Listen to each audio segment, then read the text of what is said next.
نه به رنگ است و نه بو، نه به های است و نه هو، نه به این است و نه او، نه به جام است و سبو.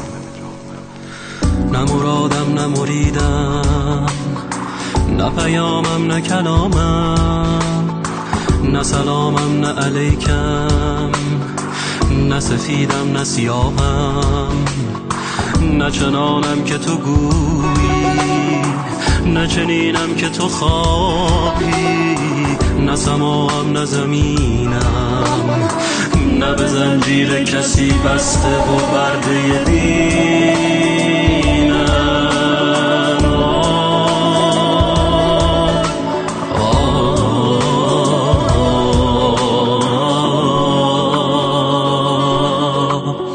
نه سرابم نه برای دل تنهای تو جام شرابم،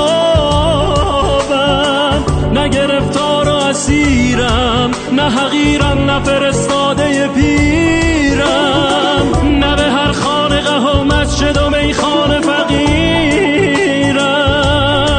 نه جهنم نه بهشتم، چنین است سرشتم.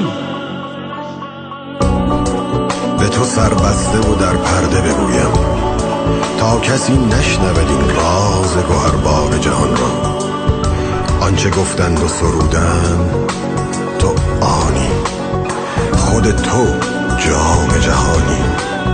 تو ندانی که خود آن نقطه عشقی، تو خودت باغ بهشتی.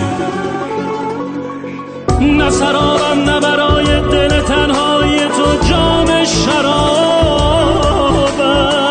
نه گرفتار و اسیرم، نه حقیرم نه فرستاده پیرم، نه به هر خانقه و مسجد و میخانه فقیرم، نه جهنم نه بهشتم، چنین است سرشتم.